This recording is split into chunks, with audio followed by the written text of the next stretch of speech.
Hey Neil and Laverne. So I looked all over YouTube and I couldn't find a decent video that shows you guys the features without all the other garbage that you guys don't want to listen to for an hour. So I figured I would make a quick video for you myself.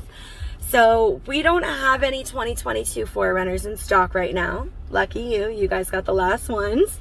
So I have a 2018 TRD Off-Road Premium, which has some of the same features that you guys have. So I can at least give you a general rundown of what the buttons do in your car that doesn't blow it up, okay? So, or to make sure you guys don't blow it up. So let me flip the camera around and I'll give you guys a peek. Just a second. All right, so let me zoom out here.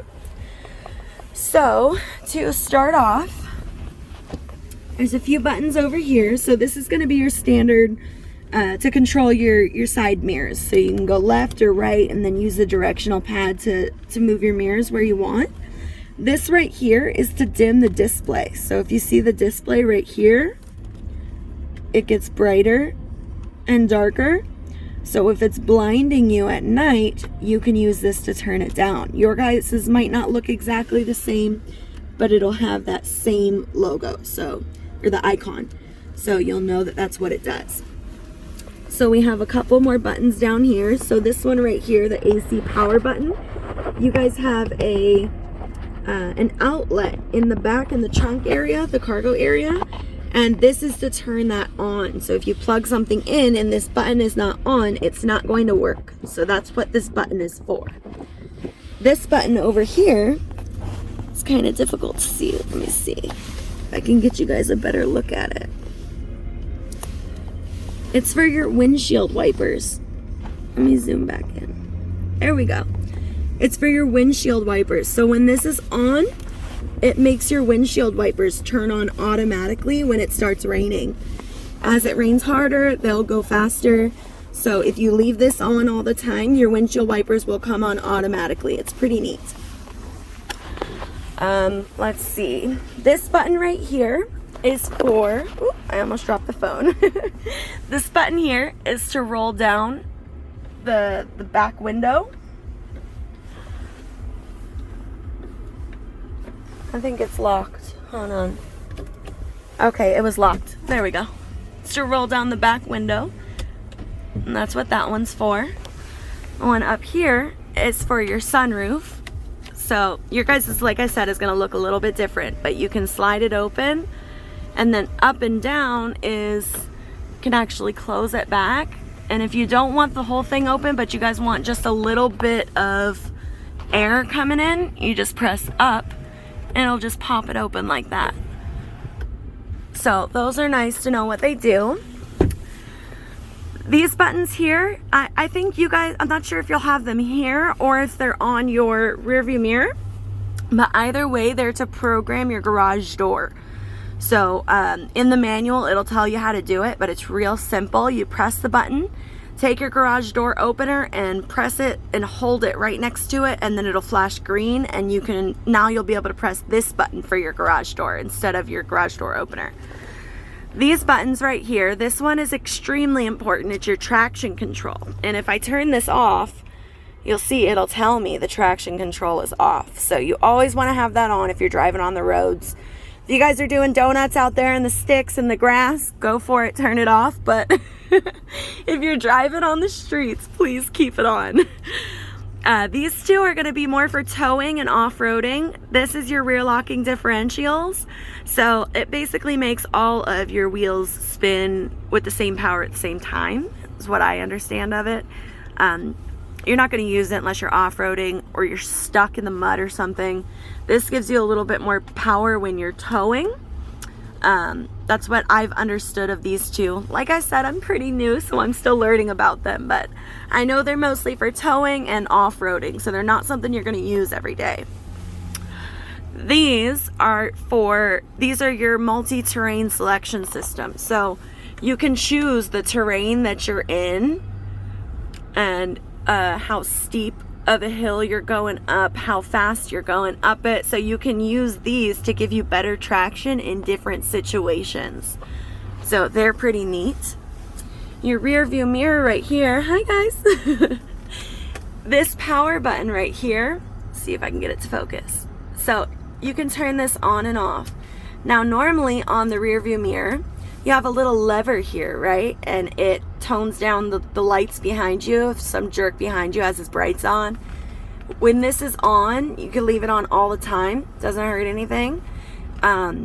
Leave it on all the time and it will automatically dim the brights behind you so that it doesn't blind you at night if you can't see because his brights are in your eyes. So your guys' layout here is going to be a little bit different.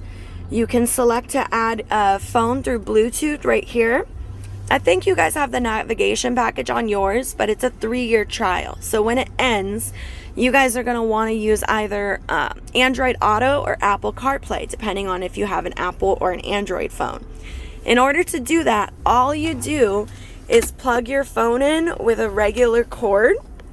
Some of the aftermarket cords don't work, so if you get one like from a gas station or something, it might not work. But most of the ones, if you get one from the Apple Store, T-Mobile, Best Buy, AT&T, those are all going to be good cords. You plug it in. The first time you plug it in, it's going to ask you to allow Apple CarPlay or Android Auto. Hit always allow. Then it's going to prompt you on your phone. Hit always allow. After you allow it on both devices, on the car and your phone, it's going to pop up automatically every time you plug it in. And this is going to allow you to, rather than putting the navigation on your phone and then putting a mount right here to hold your phone so you can see where you're going, you don't need all that because it's going to project the navigation from your phone onto the screen. So you can put your phone here in the cup holder and everything you need, all the information, the navigation on your phone is going to show up on the screen. It's also going to show you your call log. You can make phone calls, send text messages, listen to music. You can also listen to music through Bluetooth, make phone calls, text messages. You can do all that through Bluetooth. But for the navigation, you have to use Apple CarPlay or Android Auto once your navigation trial expires if you guys choose not to renew it. It's super simple. Literally allow it the first time, and then every time you plug it in, it'll pop up automatically. You just type where you want to go in your phone, it'll show up on the screen. Super easy. Like I said, your guys' layout's a little bit different, but you'll go to audio, and to change from like FM, AM, Bluetooth, you'll have a button right here that says source. So you choose source, and then you can choose FM, AM, all that. You can go through the stations and find one that you like. When you find one that you want, you just press and hold. It'll program it. Now your buttons are going to be different. They're not going to be lined up here on the side. They're going to be horizontal at the bottom, I believe. And there's an arrow to keep going over because you have like 36 of them. So you can put AM, FM, Sirius XM, all of them right there. You guys also have a 3-month trial for Sirius XM. So it'll say SXM, and you guys can use that, but this will pop up when you click source on yours. Yeah, your guys' won't say CD though, because CDs are obsolete now apparently. They don't put them in new cars anymore. So you guys are going to have dual climate for the AC. So if you're hot and she's cold, you guys can change your temperature on either side. And have your defrost and everything, pretty standard. Your USB ports are going to be different. Like I said, the layout's a little different in your car. With your smart key, there's a safety feature. If you press unlock one time when you walk up to your car, press it one time, only the driver's side door is going to unlock. If you press unlock 2 times, all of the doors are going to unlock. And the reason they do that is say Laverne's at the store by herself at night and there's some creeper on the other side of her car, and you don't want that guy to be able to get in your car. So you press unlock one time, only unlocks your door, and then you can get in your car safely, not worrying about whether or not they're going to try and jump in your car. There's another feature with your smart key. When your car is locked, you can literally just walk up to it and put your hand over the handle, grab the handle, don't press unlock or anything, just put your hand over the handle and it'll unlock for you if it senses the key on your person, in your purse, in your pocket, anywhere. So that's pretty neat. I'm sure you guys know what this is. It's for 4-wheel drive, so you can shift from 2-wheel drive to 4-wheel drive. You have your shifter here, heated seats.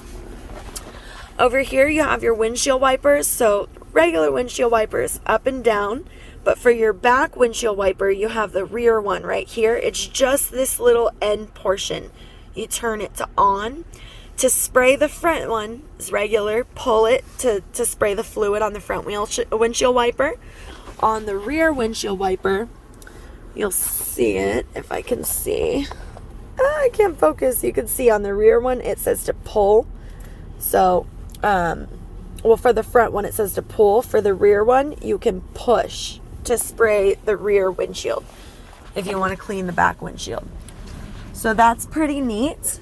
On your guys' car, you have a couple different buttons. So the display button is going to change up here. You can change what you want, distance to empty. Yours is going to be a lot more updated, give you a lot more information. There's all kinds of settings that you can go through to change things and change the sensitivity of certain features. You guys are also going to have a blind spot monitor.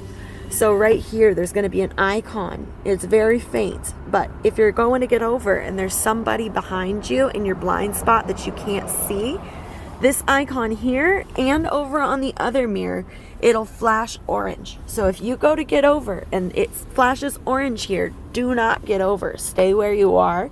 The car's telling you that there's a car in your blind spot that you can't see. You've also got lane departure alert. On your steering wheel, there's going to be a couple more buttons right here. The one on top is going to be for cruise control. So regular cruise control, you set the speed you want, you speed up, it gets you to 70 miles an hour or whatever on the freeway. When you get too close to a car, you have to brake, and then you have to reset it, right? Because you hit the brakes, so you have to reset it. With the new cruise control, it's adaptive. So you have your cruise control right here. You press the button and it'll tell you right there with that green light that cruise control's on. When you're driving, it'll say how many miles an hour you want to set it to. So you just go up or down to change the speed.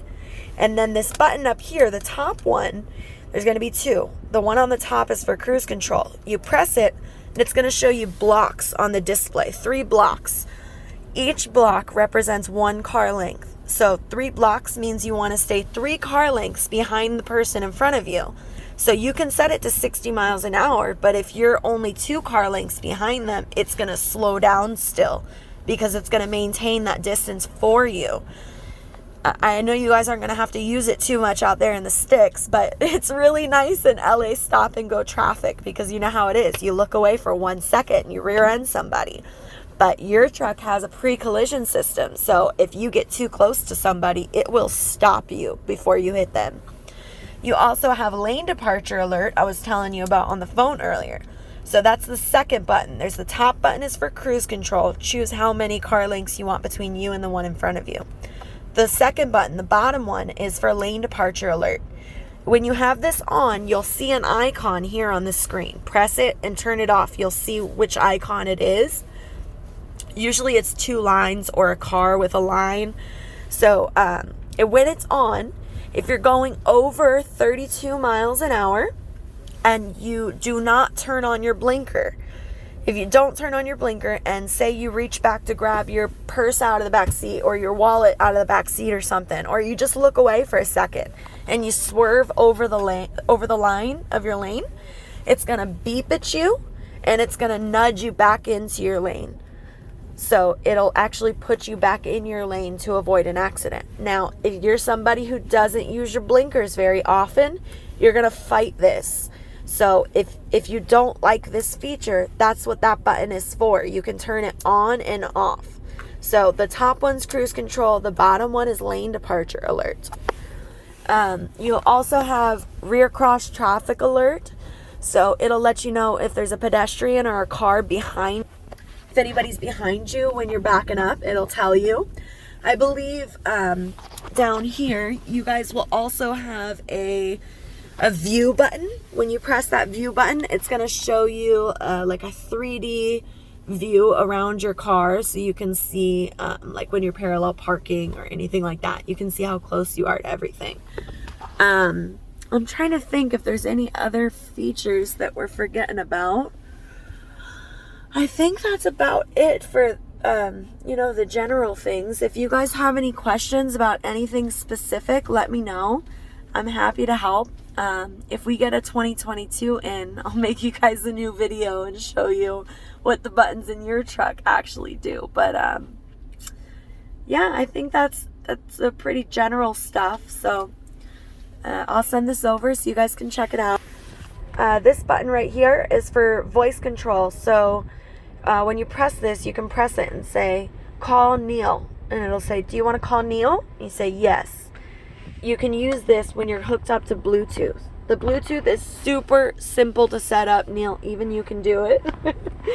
So you just go to the home screen and then you press select phone, and then your screen will say there's no Bluetooth device registered. Do you want to add one? And then you say, yeah, add device. And then it'll search for you. If your Bluetooth's on, you'll pop up right on the screen, select your phone, and then it'll add it for you. So it's super simple. But keep in mind, if you want to use the navigation, you're going to need a cord to plug into the USB port. So, like I said, I think that's pretty much it. You guys will also have an SOS button. If you guys want me to set that up for you with the app, just let me know if you guys decide you want to try it out. It's not scary, I promise. So, yeah, I'm going to send this over so you guys can check it out. I hope it helped a little bit. And if I find another video, I'll send it your way. Or if we get a newer 4Runner in, I'll show you guys some of the features on the new ones, okay? It's been so nice working with you guys. I'm sorry I didn't get to meet you, but hey, we kind of get to meet face to face now, right? You guys have a great night, okay? Take care. Bye.